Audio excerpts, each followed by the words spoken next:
Lil Durk's federal case just hit a whole new level of chaos. So authorities are now requesting an anonymous jury after alleged threats against a judge and prosecutor. Prosecutors say the rapper tried to destroy an Apple Watch in jail to cover his tracks, and he's now being accused of allegedly taking out hits on his own O-Block associates.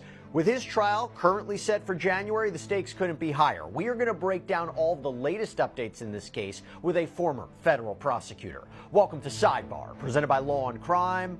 I'm Jesse Weber.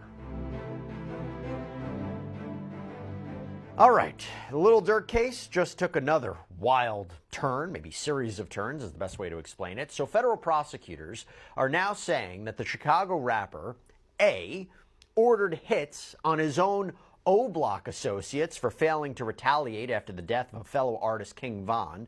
They are pushing for an anonymous jury, claiming that threats have already been made against both the judge and a prosecutor. And you add in the fact that Durk was allegedly caught with an Apple Watch in jail and tried to destroy it. So this case is now spiraling, right? What is going on here? How do we break it down? How did we get here? We're going to rewind for a second before we break down the new updates. So, Lil Durk, whose real name is Durk Derek Banks, is still being held in federal detention in Los Angeles following his October 2024 arrest. Prosecutors claim that Durk orchestrated a murder-for-hire plot back in 2022, sending members of his crew from Chicago to L.A. to target rapper Quando Rondo. That this was a form of retaliation, they say, for the 2020 killing of Durk's close friend, King Von. In the shooting that followed, though, Quando wasn't the one who died. It was actually his cousin, Savia Robinson, who was killed in what prosecutors are calling this ambush-style attack at a gas station.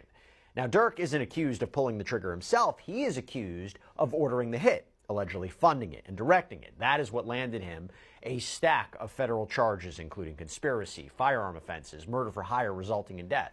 His defense has been very aggressive, though. One of the biggest moments in this case came earlier this year when Lil Durk's legal team filed a motion to dismiss the federal indictment entirely, or at the very least, force prosecutors to turn over the grand jury materials that led to the indictment. Remember, grand jury materials are usually secret. But in that filing, Durk's attorneys argued that prosecutors misled the grand jury by presenting false and misleading evidence. Specifically, they mentioned one of Durk's songs, Wonderful Wayne and Jackie Boy, which they claim was wrongly used to connect him to the 2022 murder-for-hire plot.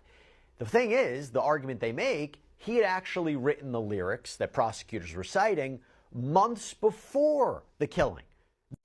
Nah, for real though, I don't see why this shit's so surprising or new to y'all. Everybody jumping ship because this how the industry is.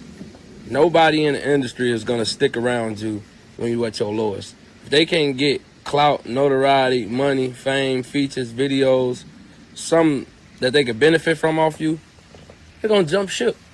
I don't see why it's surprising that everybody is on YB dick in the industry. That's how it go. They only gonna fuck with you when it's beneficial to them.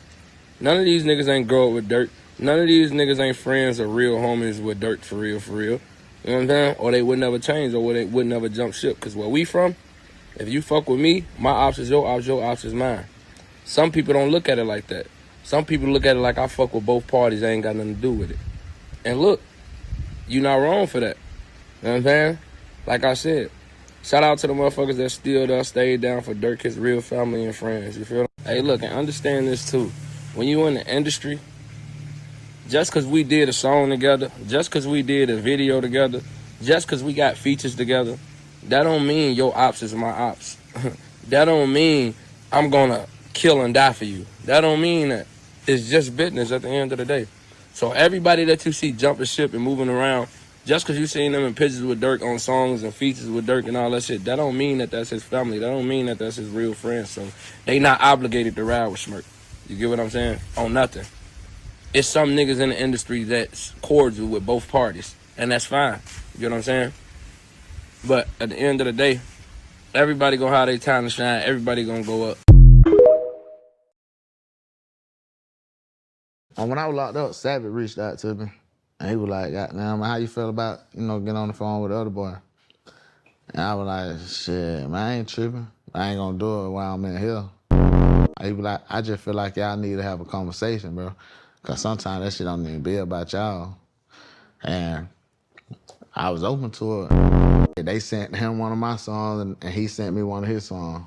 Right. And then I did his verse, he did my verse, sent it back. And that's how it happened. Losing that time for one, being away from my kid, and knowing like, man, the opportunity that nigga got, bro, I was sitting down and hearing about the money these niggas were making all their music now. I'm like, boy, I gotta get in. Yeah, man. Yeah. I don't feel no way about no nigga. We finna get some money. If you want to get some money, we're gonna get some money. Fuck with me. Fuck with my game. Yes, sir. Cause that's where I'm going. I'm going to the money.